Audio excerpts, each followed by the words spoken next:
মর্যাদা বুঝতেন, পাগলের মতো নবী পাকের সাথে ছুইটা মক্কার আরাম আয়েশের বাড়ি ফেলে মদিনায় শরণার্থী হয়ে যে উঠছেন।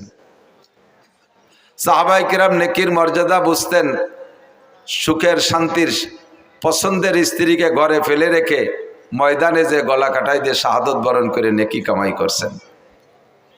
বড়রা নেকির মর্যাদা বুঝতেন, সারা রাত আরামের বিছানাকে ফেলে রেখে শীতের রাত্রে অজু করে ঠান্ডা রাত্রে দাঁড়িয়ে দাঁড়িয়ে তাহাজ্জুদ পড়ছেন নেকির লোভে। যে যার মজা বোঝে সে তাকে খোঁজে। যুবকরা মোবাইলের মজা বোঝে, রাতভর 4 জন গোলে বসে বসে টিপা টিপি তালে থাকে। সুবহানাল্লাহ, আস্তাগফিরুল্লাহ। যারা টেলিভিশনের মজা বোঝে চোখে পলক মারে না, দেখতেই থাকে। বিশ্বকাপের সময় দেখেছি রাত 2টার সময় ম্যাচ, তাও দেখে যে ব্যান ব্যান করতেছে টেলিভিশনের সামনে। 3টের ম্যাচ তাও মিস করে না, 4টের ম্যাচ তাও মিস করে না। শীতকালে খেলা হয়েছে রাত 5টায় ম্যাচ, কনকনে শীতের রাত্রে দাঁড়ায় দেখতেছে। তারা এর মজা বোঝে, ওখানে গিয়ে দাঁড়ায় দাঁড়ায় দেখে, ঠিক না? যে বিড়ির মজা বোঝে সে যত কষ্ট হোক একটা বিড়ি সংগ্রহ করেই ছাড়ে। আমি বিড়ির মজা বুঝিনি, আপনারা যারা খান না বোঝেন না। আমারে যদি বলা হয় হুজুর যদি একটা বিড়ি স্টেজে বসে খান 1 লাখ টাকা দেব, 1 লাখ টাকা দিলেও কি আমার এই জায়গায় বসে একটা বিড়ি খাওয়া সম্ভব? আমি এই জায়গার থেকে বিড়ি খাইয়ে বাড়ি যাওয়ার আগে বিড়ি বাড়ি চলে যাবে। এই দেন না যে টাওয়ার দাঁড়ায় রয়েছে, সারা বাংলাদেশে বিড়ি পৌঁছে যাবে। মৌলানা নাসির সাহেব দাঁড়িয়ে মাঠে স্টেজে বসে বিড়ি খাইছে। তোমরা যেন আবার আজকে ইউটিউবে শিরোনামে এই লিখে দিও না, এরা যে এত ফাজি লিখে জ্বালায় বস করাই কঠিন। যা লেখে তাম্বিলে তা বলার মতো না। কয়েকটা আছে তাজা গাঁজাখোর মিথ্যে কথা ইউটিউবার, শিরোনামে লেখছে একটা, অথচ তার কিচ্ছু আজের মধ্যে নাই। এমন একটা দেশে যায় শিরোনামটা দেখে শ্রোতারা ওই ওয়াজটা শুনতে বাধ্য। দেখি হুজুর এই কথাটা কোথায় কইছে, দেখি কোন জায়গা কইছে, এই দেখি অত্যত্তি শেষ পর্যন্ত তো শোনা হয়ে গেছে, ওনার ভিউ হয়ে গেছে ফাঁকে। যে কথা দিয়ে লেখছে সে কথা কোথাও নাই। তোমাকে আমি ক্ষমা করব না, কিয়ামতের ময়দানে তোমাকে আমি ধরব। এবং তুমি একজন মিথ্যাবাদী, তোমার শাস্তি কি হবে তুমি জেনে নাও। জাহান্নামের আগুনের মধ্যে পুড়বা, আর লাগামের ভিতর দিয়ে আগুনের বিষাক্ত ছুরি ঢুকই দিয়ে কান পর্যন্ত ফাড়বে, আবার ওই পাশে থেকে বাম পাশে ঢুকই দিয়ে ফাড়তে থাকবে, এই পাশ ঠিক হয়ে যাবে। লক্ষ লক্ষ কোটি কোটি বছর তোমার লাগাম পাড়বে। আমি যতক্ষণ ক্ষমা না করবো আল্লাহ ক্ষমা করবে না। এই আমার যারা একান্ত আছো তোমরা এই কথাগুলো ছেড়ে দিও, যাতে ওই সরসুরটাগুলো সাইজ হয়ে যায়। এত বড় আজে বাজে। মাজলিসু ফিকহিন খায়রুম মিন ইবাদাতি 60 সানা। লাগাতার 60 বছর নফল নামাজ আর নফল রোজা কয়জনে রাখতে পারি? আছেন নাকি এর মধ্যে কেউ? 60 বছর বিরামহীন। এবং খয়ের মানে ভালো, বেশি। এ বেশি আরবিতে কিছু কিছু সংখ্যা আছে, বাংলায়ও আছে, যে সংখ্যাগুলো নির্ধারিত সংখ্যা বোঝানোর জন্য বলে না, এ তো অধিক বোঝানোর জন্য, যাকে বলে আরবিতে বলা হয় আদদে কাসির, অধিক সংখ্যা বোঝানোর জন্য মূলত যে সংখ্যা বলছে ওইটা না। যেমন লাইলাতুল কদর খায়রুম মিন আলফি শাহর, সবে কদরে 1 রাত ইবাদত করলে 1000 মাসের চাইতে বেশি নাকি, 1000 মাসের চাইতে, এখানে 1000 মানে 1000 না, হাজার হাজার মাস ইবাদতের চাইতে বেশি। বলি সুবহানাল্লাহ।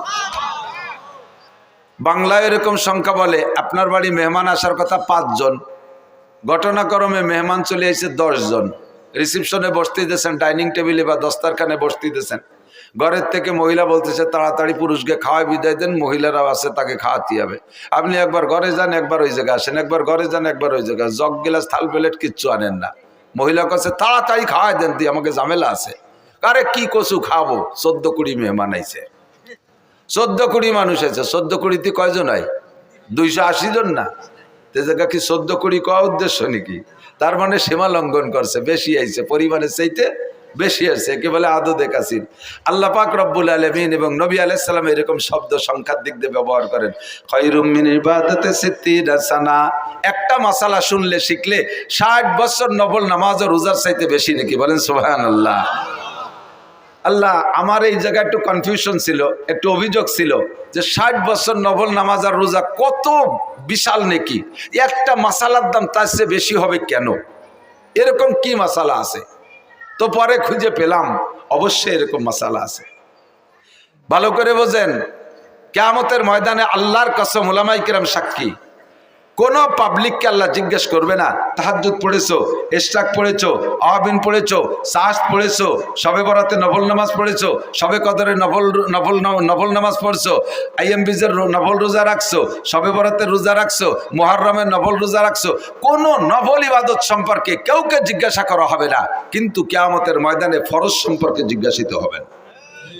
আউয়ালু মা ইউহাসাবু বিহিল আবদু ইয়াউমাল কিয়ামাতিস সালাহ।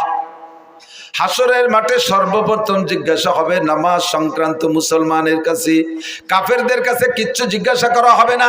হিন্দু, বৌদ্ধ, খ্রিস্টান, ইহুদ, নাসারা, নাস্তিক, মুরতাদ, বেঈমান যারা আছে তাদের কাছে নামাজ, রোজা, হজ, যাকাত, ফরজ, ওয়াজিব, সুন্নাত, মুস্তাহাব কিচ্ছু জিজ্ঞাসা করা হবে না।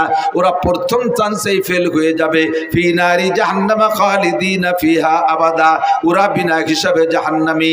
বাকি মুসলমান যারা থাকবে এদেরকে আল্লাহ পাক রব্বুল আলামিন চারটি প্রশ্নের জবাব না দিয়ে এক কদম বাড়তে দিবেন না। আনা উমরিহি ফিমা আফনা, 70-80 বছরের হায়াত কিভাবে কাটাইছো কইয়া যাও। কারাহা বা খলকিয়ারি জুমলা রাস বা খোদা তসবির হিলা কায়রাওয়াস। ও মুরব্বী, তোমার দুনিয়ার কোনো কাজ পরিপাটিতে অভাব ছিল না। ভাঙ্গার বাজারে কাপড়ের ব্যবসা করছো, 80 বছরে বুড়ো। তোমার কাপড়ের শোকেস গুলো কি সুন্দর সাজানো ছিল, তোমার ঘরটা কত সাজানো ছিল। বৃদ্ধ বয়সও মার দিয়া ছাড়া কাপড় পরতে না, আয়রন করা ছাড়া, ইস্ত্রি করা ছাড়া কাপড় পরতে না, ময়লা কাপড় পরতে না, লুঙ্গি পর্যন্ত আয়রন করে পরতে। কাঁথা কাপড় ধোয়া মোছা পরিষ্কার ছিল, থালাবাটি পরিষ্কার ছিল, শোকেসের ভিতরে সব মালামালগুলো সুসজ্জিত ছিল।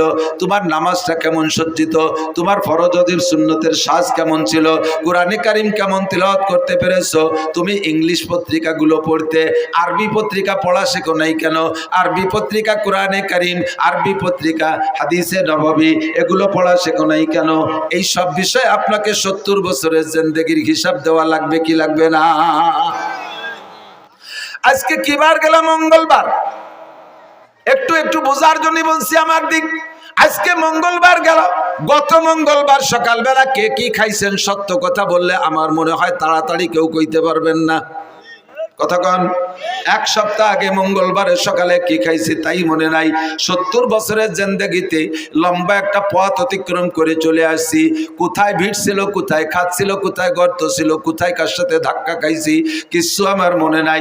যৌবনের ভিতরে অনেক অন্যায় অপরাধ করেছি, অর্থনীতির মধ্যে অন্যায় করেছি, সমাজ রীতির মধ্যে অন্যায় করেছি, বিচার আচারের মধ্যে অন্যায় করেছি, পরিবার পরিজনকে পরিচালনার ক্ষেত্রে হাজারো অন্যায় করেছি।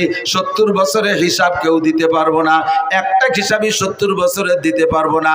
যদি আপনাকে 3 নম্বর প্রশ্নটা করা হয়, আনমালিগি, জীবন ভরে কত টাকা কে ইনকাম করছেন, গোটা জিন্দেগির আয়ের একটা অডিট যদি আমাকে করা হয়, এ মিয়া মৌলানা নাসির সারা জীবনে কত টাকা ইনকাম করছো হিসাব দাও, আমার মনে হয় একজনও কইতে পারবেন না। কতক্ষণ? আনুমরিহি ফিমা আফলা, গোটা জিন্দেগির হিসাব দিয়ে দাও। 2 নম্বরে আন শাবাবিহি ফিমা আবলা, যৌবনকাল কিভাবে অতিবাহিত করেছো বলে যাও। এই গোটা জিন্দেগির মধ্যে ভেরি ভেরি ইম্পর্টেন্ট টাইম হলো যৌবনকাল। যৌবনকালের হিসাবটা এজন্য নেওয়া হবে কারণ যৌবনকালে ভালো বেশি করা যায়, মন্দ বেশি করা যায়। কতক্ষণ? যৌবনকালে রাত 2টা 3টের সেই ফুটবল খেলার ম্যাচ সারা রাত দাঁড়িয়ে দাঁড়িয়ে যেমন দেখা যায়, ইচ্ছা করলে তেমনই যৌবনকালে শেষ রাত্রে উইটা ঠান্ডা পানি দেওয়া গোসল যেটা প্রয়োজন আদায় করে রাতের বাকি অংশ দাঁড়ায় দাঁড়ায় তাহাজ্জুদ পড়া যায়। যৌবনকালে ইচ্ছা করলে বাইসাইকেল চালায় কাশিয়ানির ওড়াকান্দি ঠাকুর বাড়ি যাওয়া যায়। যৌবনকালে ইচ্ছা করলে ভাঙ্গার থেকে বাইসাইকেল চালাইয়া ইস্তেমার ময়দানে যাওয়া যায়, সরমুনের ময়দানে যাওয়া যায়। যৌবনকালে ইচ্ছা করলে প্রত্যেক সপ্তাহে হিন্দুদের সাথে দূর সফরে যে একটা পূজা পাঠে অংশগ্রহণ করা যায়। যৌবনকালে ইচ্ছা করলে প্রত্যেক মাসে মুফতি আব্দুল গফফার সাহেবের মুখে বলা হয় নগরকান্দা ইসলাহি মজলিসে অংশগ্রহণ করা যায়। কথা বলেন, যায় কি যায় না? যৌবনকালে অন্যায়ও বেশি করা যায়, ন্যায়ও বেশি করা যায়। এই যৌবনকালটা হলো জীবনের মূল সময়, মূল্যবান সময়। এইটা সম্পর্কে জিজ্ঞাসা করা হবে। বার্ধক্য এসে গেলে, বৃদ্ধ হয়ে গেলে এনি ম্যান এভরিবডি, প্রত্যেকটা মানুষের মন দুর্বল হয়ে যায়, গুনাহ করার এনার্জি থাকে না, গুনার কোনো শক্তি থাকে না। ঠ্যাং একটা কবরে চলে যায়, চাকা একটা পাংচার হয়ে যায়, দিনে দিনের বেলা আগে সূর্যের আলো কি বলা হয়, দিনের বেলা আগে চোখে এত পাওয়ার ছিল, দিনের বেলা আকাশে তারকা দেখতো। এখন বৃদ্ধ হয়ে যাওয়ার কারণে রাতের বেলা আকাশে চাঁদটা দেখতে পারে না। যৌবনকালে লোহা খাইলে পানি হয়ে পিছন দিয়ে বেরিয়ে যাইতো, বৃদ্ধ হয়ে যাওয়ার পরে এখন পানির মতো কোনো খাবার খাইলে পানি যাও খাইলেও যেমন খায় তেমনই পিছন দিয়ে বেরোয় যায়, পেটে শক্ত হয় না। কথা কোন ঠিক কি ঠিক না? এ হলো যৌবন আর বার্ধক্যের পার্থক্য। কাজেই তোমার যৌবনকালের হিসাবটা একটু দিয়ে যাও। যৌবনকালে যা একবার শোনা হয় তা ভোলে না, আর বৃদ্ধ হয়ে গেলে 50 বার শুনলেও মুখ মনে থাকে না। আন মালিকি মিন আইনা ইকতাসাবা ফিমা আনফাকা। 3 নম্বর প্রশ্নের জবাব না দিয়া একজন ফরদে বাশারের সামনে বাড়তে পারবে না। 3 নম্বর হলো আন মালিকি মিন আইনা ইকতাসাবা ফিমা আনফাকা। এই কথাগুলো বহুবার শুনেছেন, বহুবার শুনেছেন। জবানের পার্থক্যের কারণে কখনো কখনো কোনো কথা অন্তরের মধ্যে জায়গা পায় বেশি। আমার কথা অন্তরে, আজকের এই কথাগুলো আমি বললে ভিতরে নাও ঢুকতে পারে। হুবহু এই কথাগুলো মুফতি আব্দুল গফফার সাহেব হুজুর, ইসমাতুল্লাহ কাসেম সাহেব হুজুর দামাত বরকাতুহু আলিয়া, উনরা বললে কথাটা আপনার ভিতরে গ্রহণযোগ্যতা বেশি পাইতে পারে। বড় মানুষের কথা বলছে, আবার আমাদের থেকে ছোটরা কথাগুলো শোনায় গেছে, আপনি গুরুত্ব দেন নাই। হয়তোবা আমার মুখের কথাটা আপনার মধ্যে হিট করতে পারে, এই জন্য পুনরাবৃত্তি করি। আল্লাহ বলেন ওয়াযাক্কির ফা ইন্নাদ যিকরা তানফাউল মুমিনিন। একই কথা বারবার বলো, কালকের কথাটা অন্তরে ঢোকে নাই, আজকেরটা অন্তরে ঢুকে বসতে পারে। 3 নম্বর ইমিগ্রেশন কিয়ামতের ময়দানে 3 নম্বর প্রশ্ন, আন মালিহি, মাল সম্পর্কে জিজ্ঞাসিত হবেন, মাল সম্পর্কে জিজ্ঞাসিত হবেন। কে কোত্থেকে কত টাকা ইনকাম করছো, জবাব দিয়ে যাও। মাল সম্পর্কে 2টি জিজ্ঞাসা, ফিমা আনফাকা মিন আইনা ইকতাসাবা ওয়া ফিমা আনফাকা। মাল কোত্থেকে কামাই করছো বলে যাও, আর কোথায় খরচ করছো বলে যাও। উভয়টাই আমার কাছে বলতে হবে। ইনকাম ভালো কিন্তু খরচ ভালো না, এটাও অন্যায়। আবার ইনকাম খারাপ কিন্তু খরচ ভালো, এটাও আল্লাহর কাছে গ্রহণযোগ্যতা পাবে না। কথা বলেন ঠিক কি ঠিক না? জিজ্ঞেস করছে, এই আব্দুল মালিক, তোমার ইনকামের অবস্থা কি বলো? আয় ব্যয় উভয়টাই বলো। আল্লাহ ব্যয়ের কথা পরে কই, আয়ডা শুনলি তুমি ব্যয় শুনতে চাবা না। আমার ইনকাম আজীব। বলো কিভাবে? কয় শেষ রাত্রি উঠে তাহাজ্জুদের নামাজ পড়ছি, এরপরে 12 তাসবিহ পালন করছি, দোয়া করছি, মুনাজাত করছি, ফজরের আজান দেশে ঘরে সুন্নত পড়া সুন্নাত, সুন্নত ঘরে পড়া সুন্নাত, এবং সূরা কুলিয়া এবং কুলহু দিয়ে পড়া সুন্নাত। এভাবেই সারা জিন্দেগি আমল করছি। ফজরের নামাজ জামাতে পড়া 2.5 ঘন্টা দাওয়াতের মেহনত করছি মহল্লায়। কাজগুলো শুনেন কেমন সুন্দর আব্দুল মালিকের। এরপরে ইশাকের নামাজও পড়ছি, তারপরে বাসায় আইসা আধা পারা কোরআন শরীফ তেলাওয়াত করছি। এরপরে স্ত্রী যা রান্না করছে সুন্নতি তরিকায় বাল বাচ্চা নিয়ে এক দস্তারখানে এক প্লেটে বসে খানা খাইছি। খানা খেয়ে এরপরে রিক্সা ভ্যান খান নিয়ে বেরোইছি। রাস্তায় বেরোনোর পরে যাকে পাইছি, যেই বলছে প্রস্তাব দিয়েছে তাকে উঠেছি, কোনো ভাড়া টাড়া কন্ট্যাক্ট করি নাই। নেমে যাওয়ার পরে খুশি হয়ে যা দিয়েছে তারপর কনাত করেছি। যখনই জোহরের আজান দিয়েছে আর প্যাডেল মারি নাই, যাত্রীদের সাথে কন্ট্যাক্ট করতাম, বাইরে তোমার গন্তব্যে পৌঁছে দেব, তবে আজান হইলে কিন্তু নামাজ না পড়ে আর একটা কদম সামনে বাড়বো না। এমন করে আল্লাহ সারা জিন্দেগি নামাজের মধ্যে কোনো ত্রুটি করি নাই। আজান হইলে আর ভ্যান চালাই নাই। মাগরিবের নামাজ পড়া পাইলে অ্যাক্টিভ দিছি, না পাইলে বাসায় চলে আসছি। ঈশার নামাজ পড়ে সূরা ওয়াকিয়া পড়ছি, এরপরে সূরা মুলুক পড়া, এরপরে বাচ্চাদেরকে নিয়ে দস্তারখানে খানা খেয়া আল্লাহ ওযু সহকারে বিছানায় পিঠ দিয়েছি। বলো আল্লাহ আমার ইনকামের মধ্যে ত্রুটি কোন জায়গায়? আল্লাহকে golden A plus thank you, welcome. তাল এদিকে সব তোমার জন্য দরজা খোলা, কিন্তু খরচ করছো কিভাবে এটা একটু সঠিক হয়ে চলে যাও। খরচের ব্যাপারে একটা সমস্যা আছে। ওই শনিবারে ব্যারাকের কিস্তিতে টাকাগুলো দিয়ে দিছি।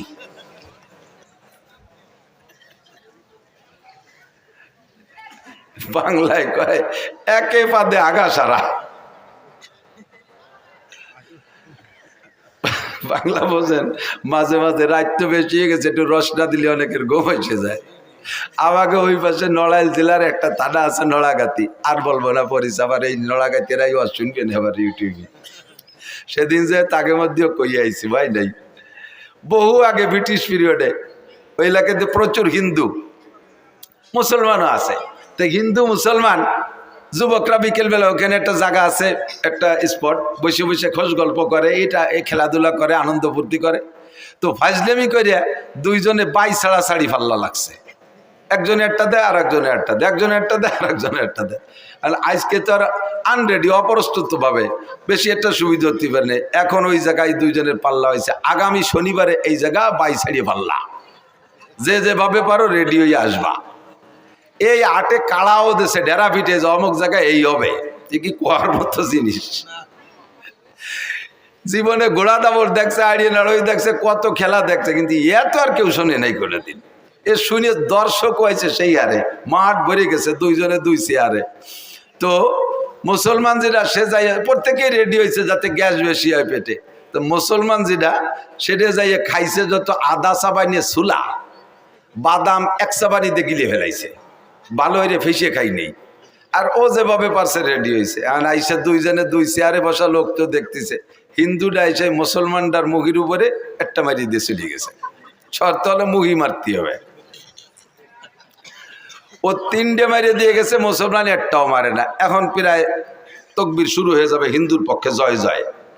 এর মধ্যে কইতেছে বসো এবার আমি হবে। ও যাইয়া কাপড় সরাই ওর মুহি মারিয়ে দিয়েছে। আউলাখের একেবারে যত সোলার কাঁচা বাদাম সব বার হয়ে গেছে একবারে। এর নাম হলো পাতে আগা ছাড়া।